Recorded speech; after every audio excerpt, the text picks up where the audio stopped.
Okay, welcome back. In the last video, we saw how we calculate momentum of a given object.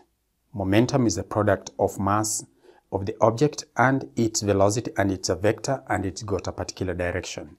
In this video, we want to see how we can treat this as a system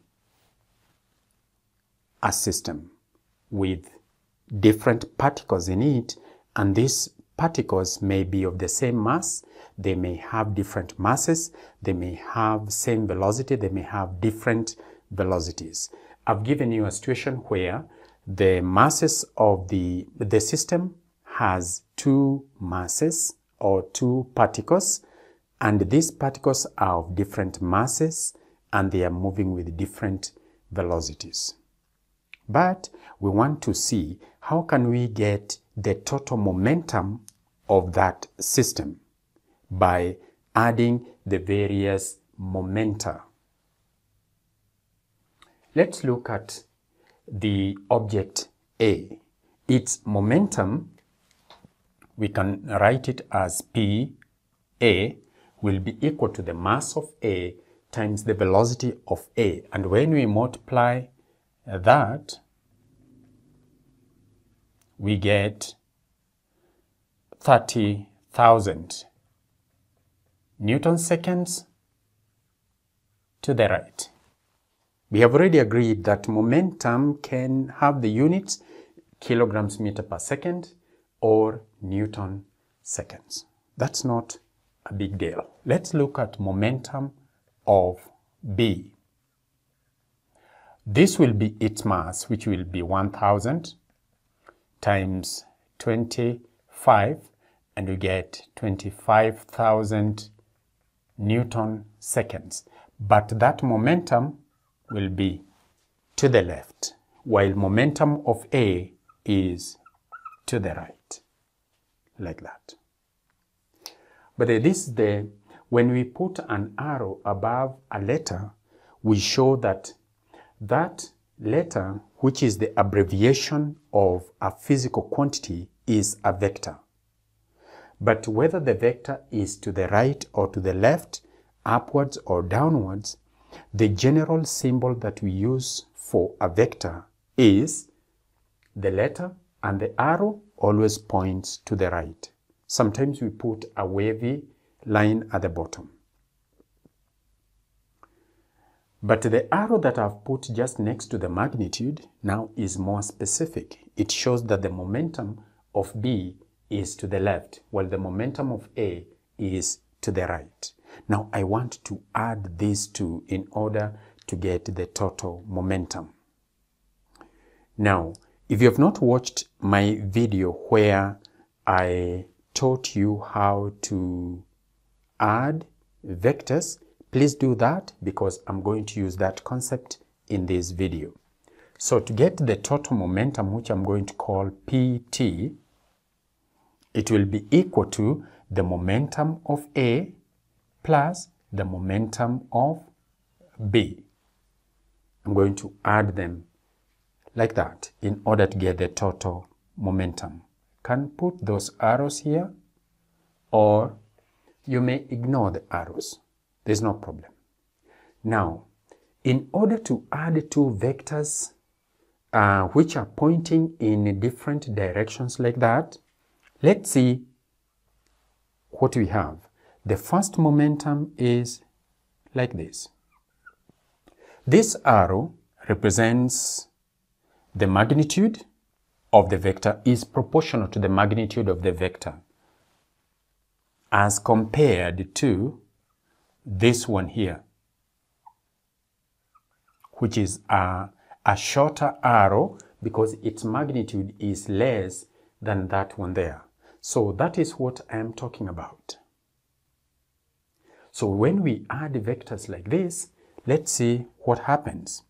When we add two vectors, we usually connect them head to tail. That one is a concept that I have dealt with it in that particular video where I'm showing you how to add vectors. So please go through it. So we usually connect the two head to tail. So I draw the first vector with its length and the direction like that.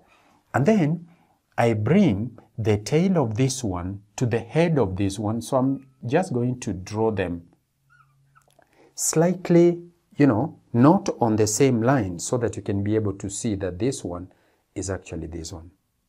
I've put it here. So if this length, for example, is 30 centimeters, for instance, let's say I'm using some kind of scale. I'm saying let 1 centimeter represent 1000 Newton seconds. So 30 Newton seconds will be represented by 30 centimeters, while 25,000 Newton seconds will be represented by 25 centimeters. An arrow of length 30 centimeters, an arrow of length 25 centimeters. And then I draw a line. Let me just put a dotted line there, so that I can show this dotted line represents the point where I started from, and this dotted line represents the point where I stopped.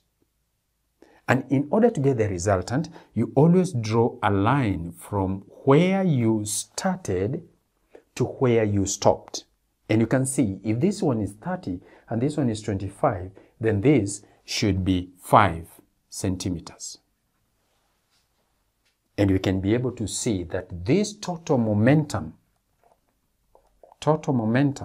will be, do you see the direction in which that arrow points?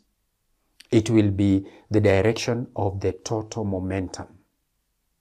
And since 1 centimeter represents 1000 Newton seconds, this one will be 5000 Newton seconds to the right. That is the total momentum of this system. So I've started with a situation like that because if I would have given you a situation where the two bodies are moving in the same direction, find the total momentum, it will be very easy because you just add them the way you add any other numbers. But when the two are not pointing in the same direction, then this is the method to use. Very, very important. So you can see I've taken the smaller vector and subtracted it from the larger vector. Although what I'm doing is addition. Why? It's because when you are adding vectors, you must take care of the directions. It's easy how you take care of the direction. First of all, you have to use arrows to represent the various vectors, and then connect the two vectors head to tail. Because you're adding them, connect them head to tail. When you connect them head to tail, then it's just a matter of looking at the last head where it is and the first tail where it was. So that is how you would add vectors, or you would add momenta in order to get the sum or the total momentum of that system. So you can see these vehicles, they are likely to collide. If they're exactly on the same straight line, they are likely to collide. In the next video, we are going to see what happens when they collide.